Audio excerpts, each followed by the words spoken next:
Vous suivez toujours Sud FM Sen Radio, à mes auditeurs. Bonjour, nous sommes le dimanche 8 mars 2026 et il est 9h10. Donc c'est l'heure de votre émission catholique du dimanche, Parole de vie et d'espérance. Parole de vie et d'espérance, donc en ce troisième dimanche de Carême. Donc, et à la présentation de votre émission, vous avez comme tous les dimanches Georges Fay et à la partie technique Alassane John. Reste sourds à ton message. Et en ce troisième dimanche de Carême, voici les textes que la liturgie nous propose. La première lecture est tirée du livre de l'Exode, au chapitre 17, les versets 3 à 7. La deuxième lecture est tirée de la lettre de Saint Paul apôtre aux Romains, au chapitre 5, les versets 1 à 2, puis les versets 5 à 8. Enfin, l'évangile de ce dimanche est de Saint Jean, au chapitre 4, les versets 5 à 42 pour la lecture longue.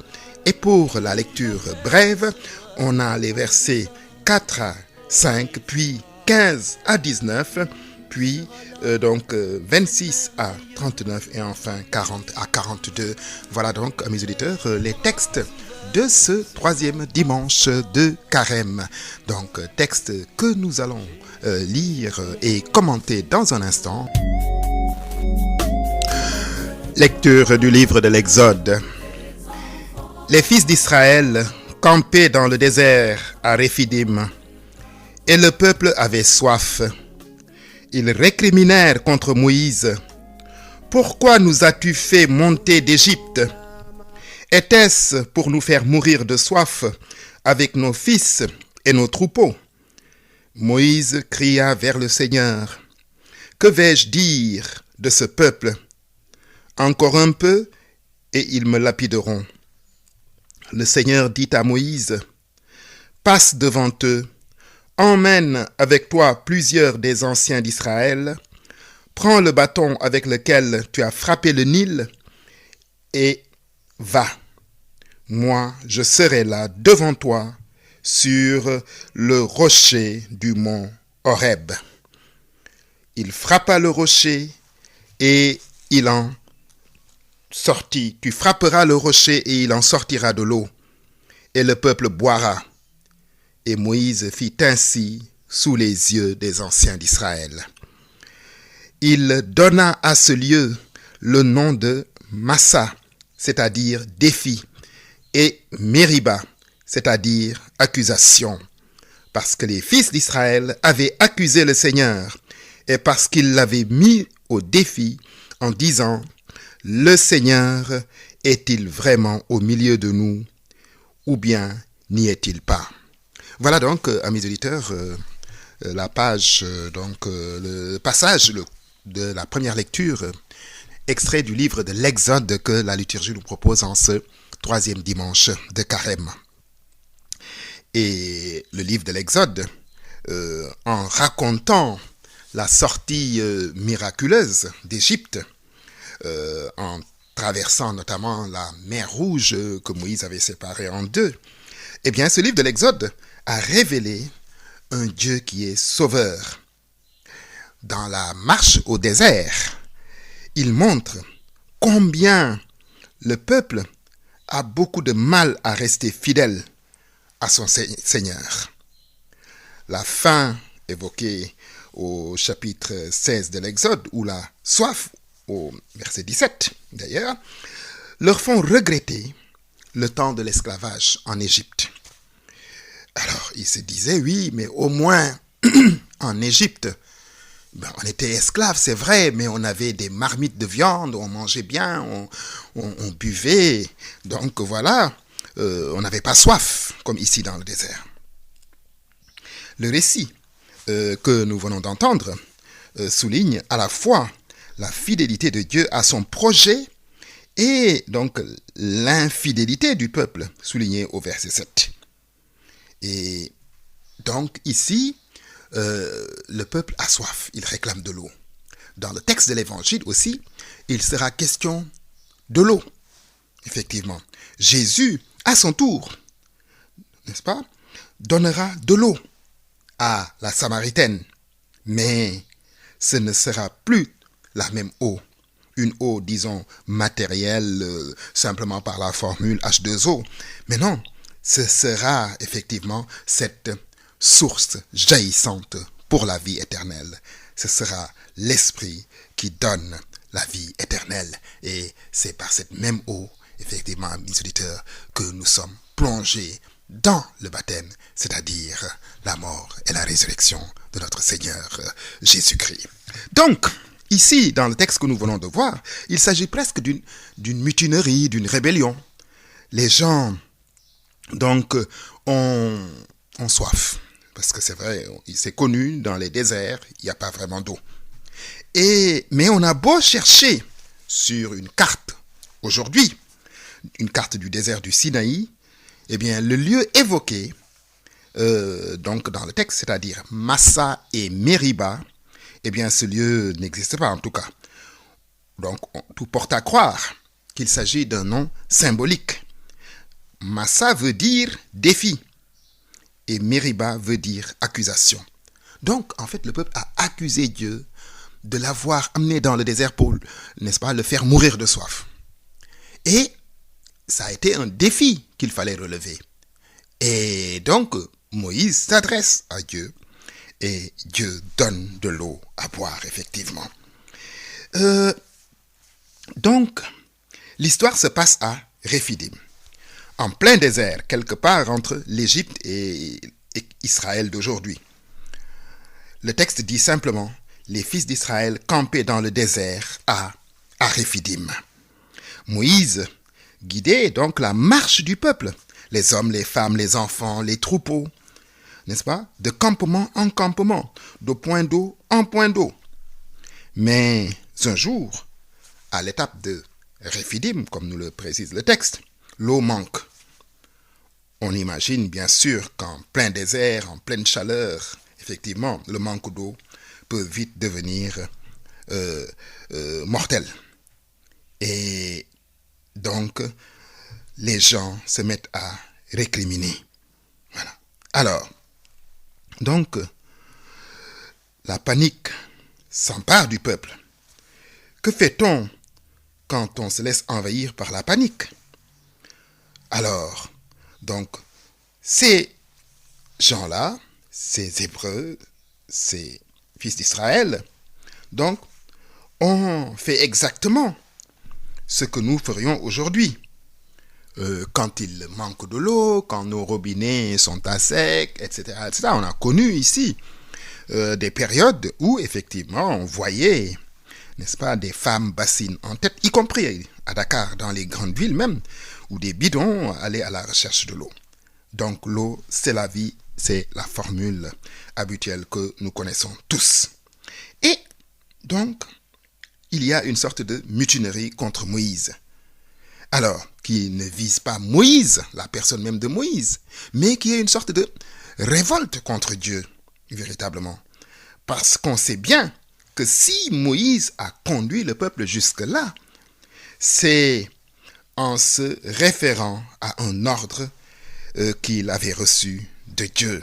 Quand Dieu lui avait parlé dans un buisson, le buisson ardent, et lui avait demandé de faire sortir son peuple de la maison d'esclavage en Égypte. Mais qu'est-ce que c'est que ce Dieu qui prétend libérer une nation et qui l'amène à presque mourir de faim et de soif? Pourquoi nous as-tu fait monter d'Égypte? Était-ce pour nous faire mourir de soif avec nos fils et nos troupeaux? Cela veut dire deux choses. Dans un premier temps, on trouve que Moïse s'est bien mal débrouillé. Tu nous as fait sortir d'Égypte, c'est entendu, mais si c'est pour en arriver là, tu aurais dû nous laisser là où nous étions. Voilà. Alors, donc, et on arrive à un véritable procès d'intention à Moïse et surtout à Dieu. Sur le thème, on a compris, tu nous as fait sortir Tu nous as amenés au fin fond du désert pour qu'on y meure de soif, pour, en fait, se débarrasser de nous. Alors, le texte dit que Moïse se mit à crier vers Dieu. Que vais-je faire de ce peuple qui risque en fait de me lapider? Mais Dieu lui dit, emmène avec toi plusieurs anciens d'Israël. Prends en main le bâton avec lequel tu as frappé le Nil et la mer Rouge. Et va, moi je serai là devant toi sur le rocher du mont Horeb. Tu frapperas le rocher et il en sortira de l'eau et le peuple boira. Et Moïse fit ce que Dieu lui avait dit. Cette eau qui jaillit, amis auditeurs, c'est la soif apaisée d'abord. Et déjà, c'est un soulagement. Mais c'est encore plus. C'est la certitude retrouvée que Dieu est bien là, au milieu de son peuple, comme on dit, c'est-à-dire à ses côtés, qu'il mène lui-même son peuple sur le chemin de la liberté. Ce dont on n'aurait jamais dû d'ailleurs se douter. Et donc, cette tentation de douter de Dieu est aussi la nôtre, amis auditeurs. Quand nous rencontrons des difficultés ou des épreuves, le problème est toujours le même. Et on se dit effectivement, mais Dieu m'a-t-il abandonné? M'a-t-il oublié? Dieu m'entend-il? Etc. Eh bien, chacun de nous rencontre des difficultés à faire confiance, une confiance à toute épreuve, à Dieu devant la souffrance, les difficultés de toutes sortes. Qui nous dit que Dieu nous veut vraiment libres et heureux? C'est la question que parfois nous sommes tentés de nous poser. Et lorsque le Christ lui-même enseignait le Notre Père, c'était précisément pour nous installer dans cette confiance filiale. Ne nous laisse pas entrer en tentation qui pourrait se traduire. Tiens-nous si fort que nos réphidim ne deviennent pas massa, ou, si on peut préférer, que nos lieux d'épreuve ne deviennent pas des lieux de doute. Dans la difficulté, continuer à appeler Dieu Père, c'est affirmer envers et contre tout qu'il est toujours avec nous. Alors, amis éditeurs, vous suivez Parole de vie et l'espérance en ce 3e dimanche de Carême. Évangile de Jésus-Christ selon saint Jean. Jésus arrivait à une ville de Samarie appelée Sychar, près du terrain que Jacob avait donné à son fils Joseph, et où se trouve le puits de Jacob. Jésus, fatigué par la route, s'était assis là, au bord du puits. Il était environ midi. Arrive une femme de Samarie qui venait puiser de l'eau. Jésus lui dit, « Donne-moi à boire. » En effet, ses disciples étaient partis à la ville pour acheter de quoi manger. La Samaritaine lui dit, « Comment toi, qui es juif, tu me demandes à boire, moi, une Samaritaine? » En effet, les Juifs ne veulent rien avoir en commun avec les Samaritains.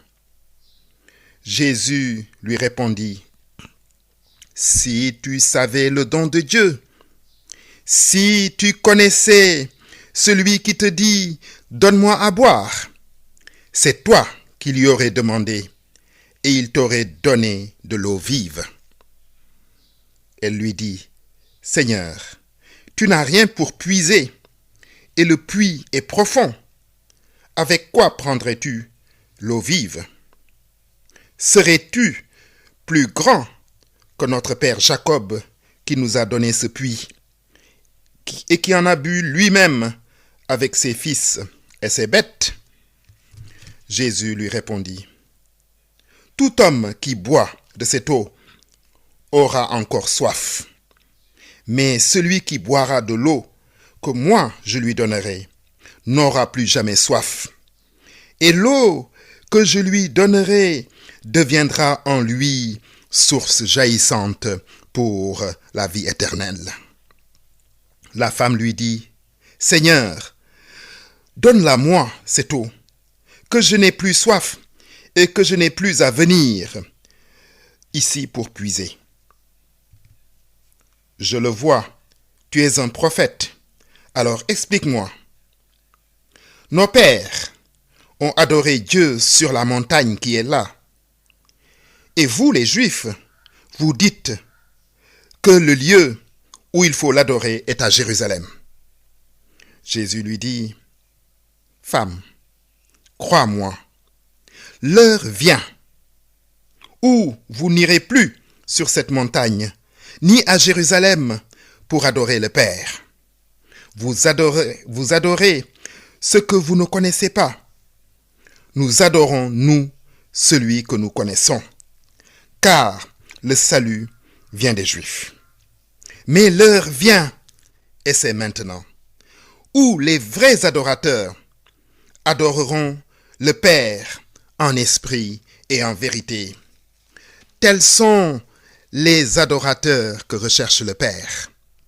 Dieu est esprit, et ceux qui l'adorent, c'est en esprit et vérité qu'ils doivent l'adorer. La femme lui dit, je sais qu'il vient, le Messie, celui qu'on appelle Christ. Quand il viendra, c'est lui qui nous fera connaître toutes choses. Jésus lui dit, moi qui te parle, je le suis. Beaucoup de Samaritains de cette ville crurent en Jésus. Lorsqu'ils arrivèrent auprès de lui, ils l'invitèrent à demeurer chez eux. Il y resta 2 jours. Ils furent encore beaucoup plus nombreux à croire à cause de ses propres paroles. Et il disait à la femme, « Ce n'est plus à cause de ce que tu nous as dit que nous croyons maintenant. Nous l'avons entendu par nous-mêmes et nous savons que c'est vraiment lui, le sauveur du monde. » Voilà donc, amis auditeurs, la lecture brève, qui est déjà un peu longue d'ailleurs, mais c'est la lecture brève, puisque la lecture complète est beaucoup plus longue de cette page d'évangile, extrait de l'évangile de Saint Jean, que la liturgie nous propose en ce 3e dimanche de Carême. C'est l'histoire d'une rencontre, amis auditeurs, une rencontre surprenante et très très édifiante à plusieurs égards. En fait, ici, nous sommes autour d'un puits. Jésus a marché et il arrive dans la ville de Sychar. Et là, il s'assoit non loin d'un puits. Et l'évangéliste nous précise que c'est le puits que Jacob avait donné à son fils Joseph et qu'on appelait le puits de Jacob. Le puits attribué donc au patriarche Jacob, qui est encore visible aujourd'hui aux portes de la ville palestinienne de Naplouse. On peut encore voir ce puits. Mais pour les traditions juives, ce puits n'était pas un puits banal. Ce puits faisait partie de la symbolique de l'eau qu'on le retrouve tout au long de la Bible, en fait. C'est l'eau primordiale, c'est-à-dire l'eau qui existait lorsque Dieu a créé, n'est-ce pas, le ciel et la terre. Parce que la Genèse nous disait effectivement que la terre était recouverte d'eau et l'Esprit de Dieu planait au-dessus des eaux. Voilà ce que nous dit le livre de la Genèse. C'est le puits où Rebecca sera choisie pour être la femme d'Isaac. C'est le puits où Moïse rencontre aussi sa future épouse, comme nous le précise le livre de l'Exode au chapitre 2, les versets 15 à 17. C'est l'eau du rocher qui a abreuvé le peuple au désert et dont nous avons entendu la lecture tout à l'heure. C'est la source du temple d'Ézéchiel. Et donc, en Genèse, chapitre 29, Jacob enlève la pierre qui ferme le puits pour faire jaillir l'eau. Il s'agit alors d'un puits artésien, comme on l'appelle. On comprend alors la réaction de la Samaritaine lorsque Jésus lui annonce qu'il peut lui donner de l'eau vive. Elle l'interpelle et lui pose la question, mais serais-tu plus grand que notre père Jacob?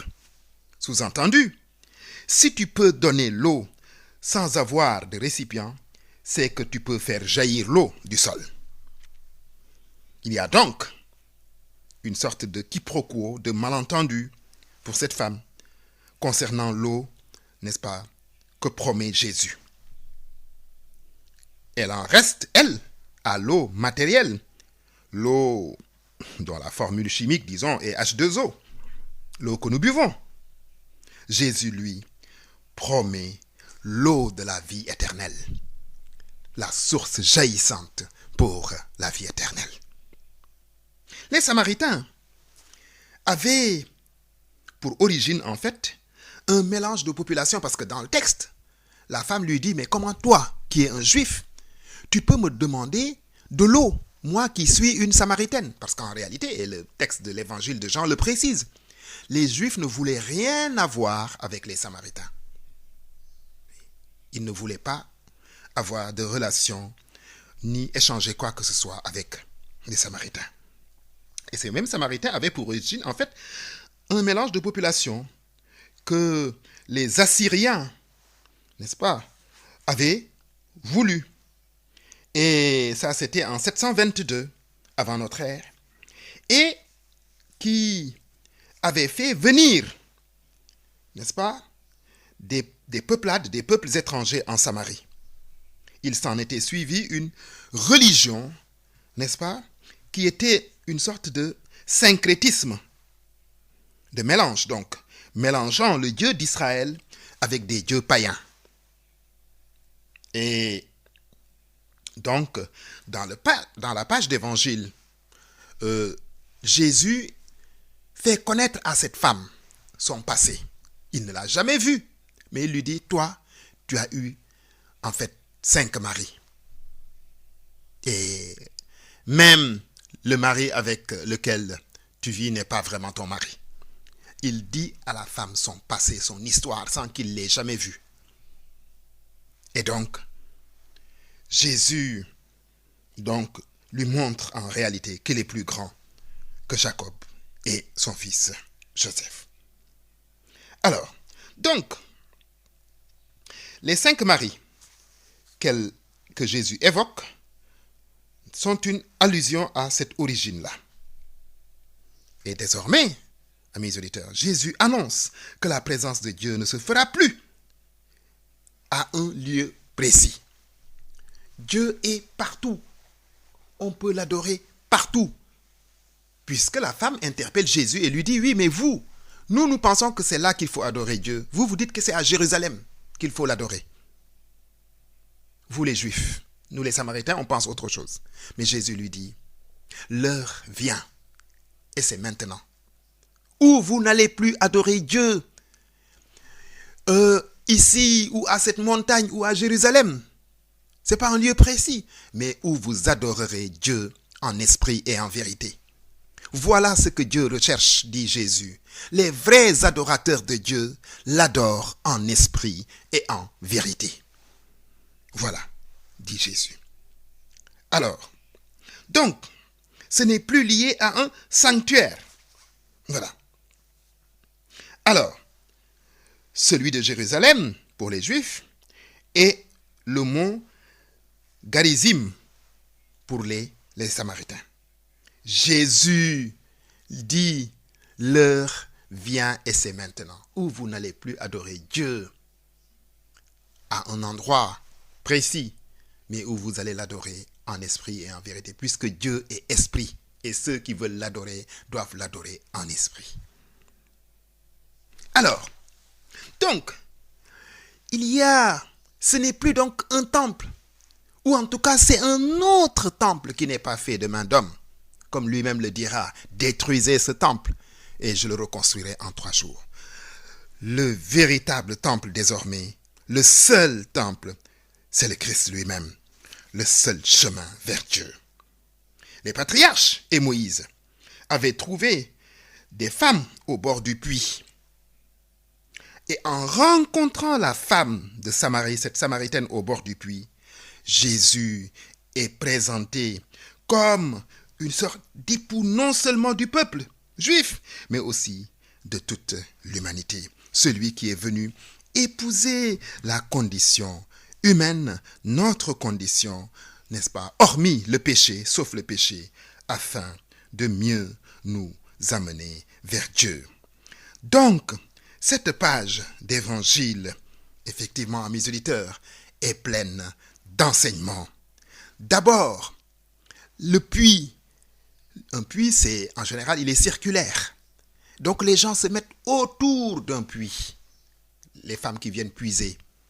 Peut-être que les puits, ça ne parle pas beaucoup à des gens qui sont des citadins. Mais dans les villages, on a les puits. Et les gens qui viennent puiser se mettent autour du puits. Donc, forcément, il y a communication. Vous voyez, c'est un lieu de rencontre. Et c'est là que Jésus rencontre cette femme.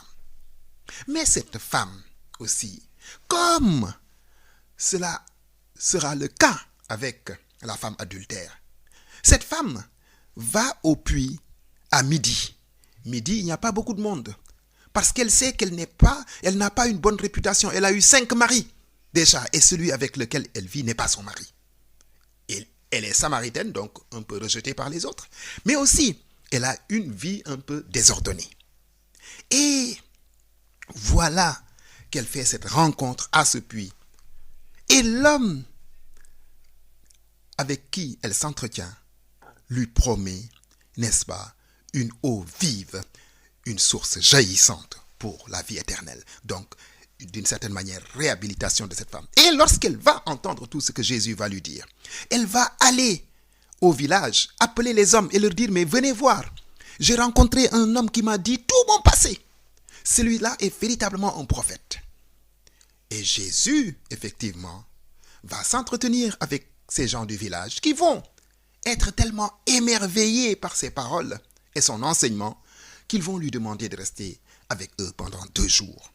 Et la fin de la page d'évangile, amis auditeurs, nous le dit très très clairement. Les hommes disaient, ce n'est pas plus à cause de ce que tu nous as dit que nous croyons maintenant en cet homme. Nous l'avons entendu par nous-mêmes et nous savons que c'est vraiment lui, le sauveur de l'humanité. Oui, voilà effectivement le message. Jésus est venu nous rencontrer, faire cette rencontre personnelle avec nous pour effectivement nous donner, comme il le promet à la femme, cette eau vive, source jaillissante pour la vie éternelle. Alors, amis auditeurs, vous continuez toujours de suivre Parole de vie et d'espérance en ce 3e dimanche de Carême. Lecture de la lettre de Saint Paul apôtre aux Romains. Frères, Dieu a fait de nous des justes par la foi.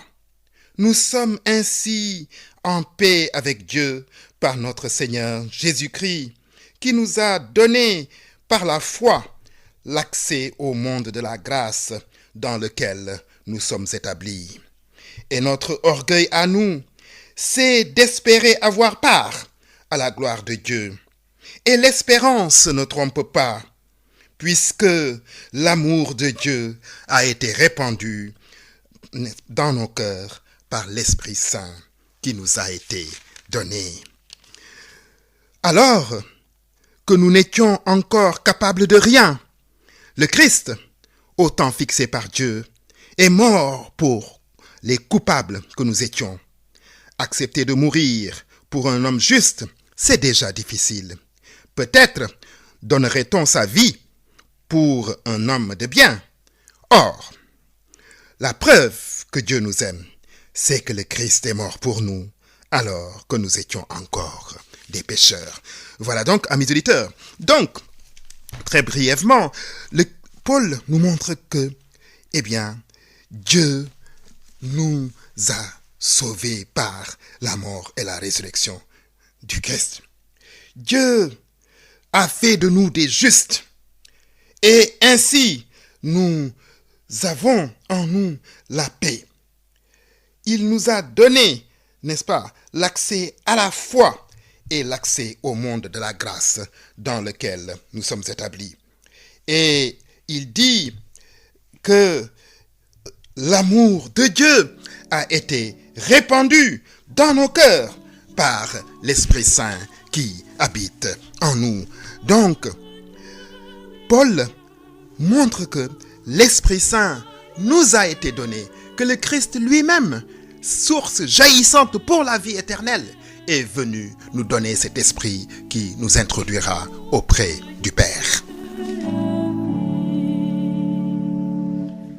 Ainsi donc, amis auditeurs, les textes de ce dimanche mettent l'accent ou évoquent à plusieurs reprises l'importance de l'eau. L'eau, c'est la vie, comme nous l'a montré le texte tiré du livre de l'Exode, lorsque les Hébreux, les Juifs, récriminaient dans le désert contre Moïse. Mais l'eau aussi, cette eau est aussi source jaillissante pour la vie éternelle. C'est l'eau du baptême, c'est l'eau qui recouvrait la terre, n'est-ce pas, l'eau primordiale.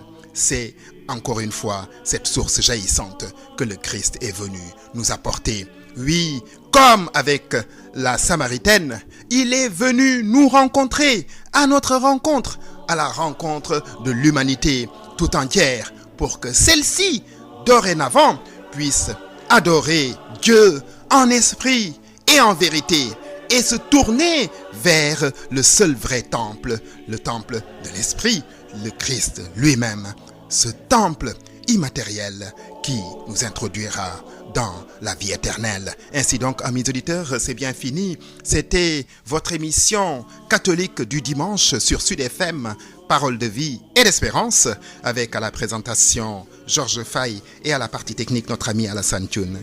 Merci pour votre aimable écoute et à bientôt sur cette même antenne.